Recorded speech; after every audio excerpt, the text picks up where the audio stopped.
so much for coming today evening for this book release. I'm so grateful to you all. I'm going to share the travels that we've had together, mostly between me, Stella, and Janet. And Stella has been documenting these with just our recordings. And in fact, they're supposed to be shown much later. It is still in the process of editing, but we thought that because this is an event based on the Yoginis especially, so we would show it. In fact, the editor is sitting right here between us, and she's going to get really mad that we are showing half-edited thing, but I thought it would be nice to share it.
Now I'd like to invite on the stage Professor Madhu Khana. Has been associated with many major institutions in the country and overseas. She is the author of several books, and mostly, I would say, she is the foremost scholar of Tantrism. She is someone who has written a lot on gender. She has spearheaded many national projects. There's so much one could say about Madhu Khana. We are just so honored and pleased that she has come here and that she will then talk a little bit about the book. I would like to call upon Vidya Rao. Please come up to the stage. Vidya Rao, as many of you may know, she's a wonderful classical singer who is trained under many well-known gurus, especially Naina Devi, on whom she wrote a wonderful book. She's also involved in a publishing house where she's an editor, and once again an author of many books and an author of many articles, and we are so glad that she was ready to come today and speak a little bit about our book. I'll now hand it over to Madhu and Vidya. Good evening, everybody. Oh, I'm just so thrilled to be here, surrounded by so many Shaktis and such great women who have done what the academia has failed to do. I want to begin by thanking everybody here on the stage for inviting me to this very great occasion and this book release function. And I want to congratulate each one of them individually and collectively, Tahe Dil Se, from the, I would say, from the center of my heart lotus, so to speak. And I want to call them the Five. You know, 5 is a magical number. And it's wonderful that the Fab Five have put together this book on another magical number, which is 64. Now, as I see, the book is a result of their sustained Sakhihood. It is unfortunate that we've forgotten what Sakhihood is in modern times, that women-to-women contact can transform the world, as I see it. Product of the creativity, conversations, visions, dreams, emotional bonding, which comes very naturally to women, and a bonding which they've shared over a period of time. And the book maps the personal and collaborative journey, as each one of them have so well explained, which they undertook to discover the ancient sites of the Yoginis, and indeed how the Yoginis have stirred their emotions, their ideas, or even changed their philosophy. Turned out to be a spiritual adventure of self-discovery. And that is what is so fascinating about this book. They have realized the great potentiality of the powerful image of the divine feminine in our culture and have successfully internalized the power of these personifications in their lives to lesser or greater degree. So my heartfelt congratulations to all of you. So when we come to 64 Yoginis, it's a very mysterious, enigmatic, and intriguing pantheon.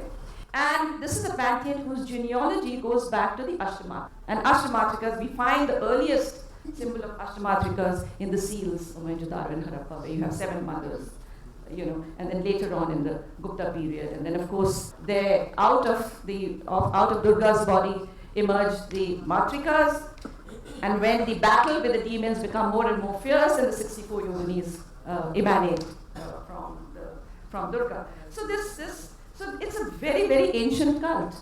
As you are moving, Seema, as you're moving through these images which in a sense we might say are static because they are stone, they are carving, and here you are moving through them, and suddenly for a moment you see which one is moving and which is still, and are they exchanging the energies here?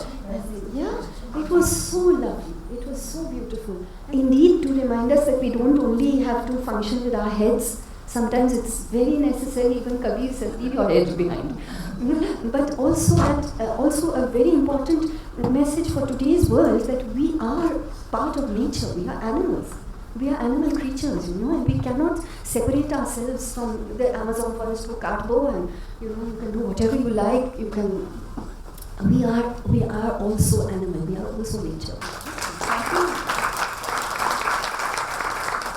most of the sites, they had different yoginis. They were not. So for me, it was also about the fact that I don't actually go by the fact that I take yoginis as energies. Most of these temple sites were away from the villages. They were closer to the water tanks, water bodies somewhere. In some places, you could see them as a circular form. They could sit and meditate, or probably do their, all their exercises, mental or physical. I love to go to these temples several times, and every time is different because I am different every time. So it was a very deserted place. You sit over there for some time, close your eyes, surrounded by 64 yoginis in the dancing pose like this. Then you feel, yes, there is something other than what is written in the textbooks, other than what is there in college Nirnay. What is there? What is this mystic feeling? What is so much mysterious about these yogini images? When I went to Ranipur Charya with these guys, it was interesting to me. I noticed that one pundit came and he bowed to Bhairav or Shiva and ignored totally the yoginis. And then an older couple was there with the daughter-in-law and the son and the baby, and they went around and left little flowers, small flowers on all the yogini, totally ignored the Bhairav. But one thing I want to point out is that I wrote the essay on the birth goddesses, and you could ask why the birth goddesses got in with the yoginis. One answer is that they, as I use the phrase, swing both ways. They can both bless you and curse you. But and that's true of the birth goddesses, and that's true also of the yoginis. But I want to point out that, which nobody has mentioned here so far, that women are birth givers, or they have the potential to be birth givers. Women have the power to manifest. Men don't have that power. They have a little far away power of insemination, but not of manifestation. And I think that kind of energy, we're talking about energy, that kind of energy at birth is incredible. We are opening up a Pandora's box here. I can clearly see. You can see what happens when we all get together. Everybody, then sometimes Janet will have to shoo us and say, quiet, can you please let me talk? Because everybody wants to talk at the same time. And I know you all must be getting late for all.